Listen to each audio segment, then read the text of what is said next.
What's going on, you guys? Told you I didn't make videos when things happen, and a lot has happened. Went from nothing to a lot real quick. So let me tell you all about it coming up on Ride with Kev.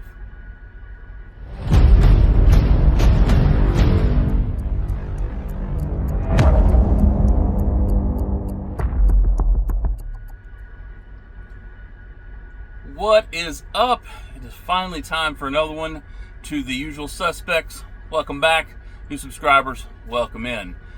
Yeah, I took a little bit of time off from making videos. I haven't stopped running, doesn't feel like ever. I did go home for a short trip. We'll talk about that here in a minute, but figure I'll get into everything. I'm going to talk a little quick. I'll try and remember details as I can, but I want to get you guys an update on everything that's been going on. So as you remember, I guess the last video I posted was when I had left California. I was on my way to Virginia. I was just delivering a brand new, empty 45-foot reefer trailer. Delivered that up to Cisco in Virginia. Got down, went to find a load, and was looking for loads, and I found a load going from 80 miles away, hauling a brand new 53-foot reefer for Penske down to San Antonio. And so it was the best load I could find. It wasn't that far of a deadhead. I love hauling brand new trailers. So I hooked up for it. The story behind that is, these places you think you're going to get there at 3 o'clock in the morning and get out of there real quick so that you can get home, when in fact what happens is you get there, they tell you where the trailer is, you go to pick it up, and it's not there. In fact, it's on the other side of the entire facility. You just got jammed. But we found the trailer, we got down to Penske, we fit on their small yard. It was Friday, looking for loads. I want to go home. It needs to make sense to go home, and I'm just not seeing anything that makes sense. I just happened to be about 3 hours from the house, and I also just happened to be on the Friday before my birthday weekend. But you know, I took that load and said, you know what, I'm gonna go home for my birthday, but it was just for my birthday weekend. So I went home Friday afternoon, hung out with the family on Saturday. I cooked a brisket and a pork butt. We had a little party with my family on Sunday, and Monday, it's time to get out of there. So I'm looking for loads on Monday, and one thing I'm learning very quickly about Dallas on the power-only front is that Dallas has a lot of loads. It was not that I couldn't find a load. It was that I'm trying to go out and run for a couple weeks, you know, trying to keep going. I've told you all this summer is grind time for me. And so I can't find everything out of Dallas. Has got to go somewhere, live, you know, pick up a preloaded trailer, live unload, and you got to bring the trailer back to Dallas. Well, I didn't want to come back to Dallas. So this load pops up that's posted in Midland, which is not close, but not far, and it's pick and drop. Seems like an easy load going up to Kentucky, so I call on it, and they're like, oh yeah, no, this load is actually in Roswell, New Mexico, which is about a long ways away from Dallas if you do the math. And so I was like, all right, well, he's like, but we got money built in for deadhead. That's why we put Midland. We know Roswell's kind of in the middle of nowhere, but they're like, we don't want to put that in the rate because somebody who's close, you know, broker's going to do what broker's got to do. So I said, all right, well, here's my number. And he said, no problem. I was like, okay. So I actually got that load set up because it was already Monday and it being in Roswell. So I'll pick it up Tuesday. And I left Tuesday. I left my house, or I left my truck parking at 4:30 on Tuesday. I delivered that load at 10 o'clock in the morning on Thursday. So in that short amount of time, I went 1,800 miles. If it was a trailer, it was actually, I guess, the wildfires in New Mexico. It was a FEMA trailer. It was 4 individual bedrooms in a 53-foot trailer. They all had showers and beds. It was just a FEMA thing. So I was returning the trailer back to, you know, where it came out of Kentucky. And so I hauled on that load, man. And so I lay down and I'm looking for a load. It's Thursday afternoon. I'm down in Lexington. I'm looking for a load. Sent some emails, made some phone calls, and I fell asleep. Never happened to you, happened to me. And I woke up and it was 8:30 at night. It's like, well, not get a load booked for Friday. This ain't good. Emotional, damn it. But I'll get up at Friday. I'll get up Friday morning and we'll find something, right? You know, we're in Kentucky. We can get several places. And between 7:30 in the morning on Friday and 11 o'clock in the morning on Friday, I had not booked a load. Between 11:30 on Friday and 12:30 on Friday, I booked 3 loads. Matter of fact, I was booked for the rest of the month in that hour and a half. And so I didn't post, I take video, the one I did out of Kentucky. I ran up to Ohio. There was a 24/7 shipper, 24/7 receiver, preloaded trailer, hook and drop. Drove to Ohio, straight through back down to McDonough, Georgia. So just south of Atlanta. I'm like, all right, well, it's 3 o'clock in the morning in Atlanta. Surely there's plenty of parking, which we know there's not. But I was in McDonough. I went a little bit south, a little further south, and there's a Pilot, a Loves, and a TA, and another Pilot right there in one little cluster. And I pulled into the Pilot, and as I'm pulling in, somebody is pulling out. I said, thank you very much. I backed in there, took my 34, because I couldn't pick my next load up until Monday, and it was just in Birmingham. It was only about 3.5 hours away.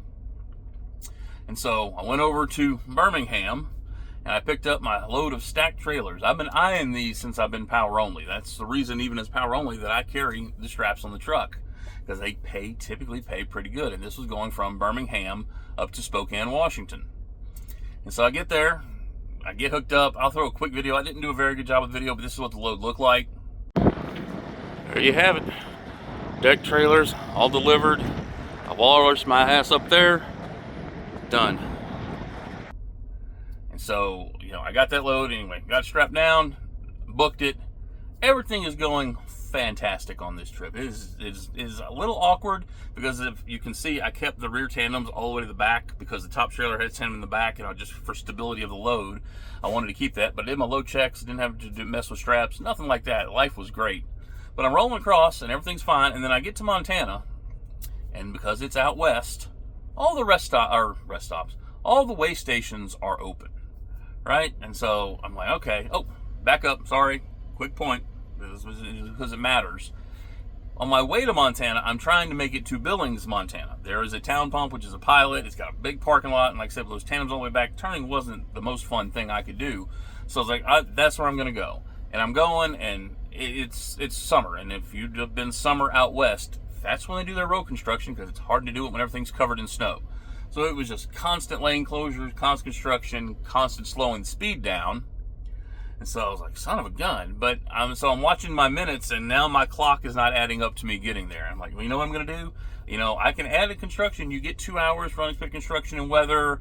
So I could do that, or I could go rest areas full. There are ways, I'm just saying, to manipulate your clock.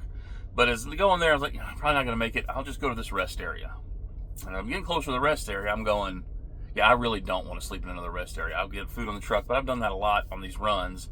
It's like, you know what? Oh, look, there's a Love's. And because I start my day at 2 o'clock in the morning, there's generally parking, because I'm typically stopping somewhere between noon and 2, just depending on the time zone that I'm in.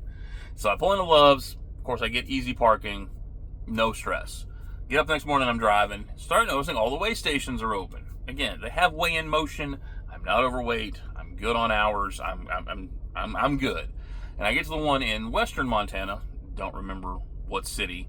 And they're pulling everybody in, and they have 4 or 5 guys doing truck inspections. I didn't get called in for that one. I got the wave through. Didn't even have to go across the scale. Book it across. Get into Idaho. Weigh station, nothing. Weigh station, nothing. Get to the edge of Idaho and Washington, because like I said, they're going to Spokane. And I noticed that I get pulled into one, and this is one of those ones, if you ever see them on the side of the road, the only reason they're ever open is for truck inspections. There's not even a scale there, but it's a DOT pull-out area. Anyway, so, and I get pulled in, and the guy, there's lines, and he points to this line. I go, the guy stops, I can see him in his truck, and he's typing in my DOT number. He goes, bring me your paperwork. He looks at my paperwork, looks at the load, hands back to me, and goes, have fun.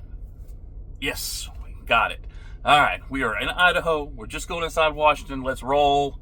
And then we get to the Spokane, Washington weigh station. 22 miles from our delivery. And this happens.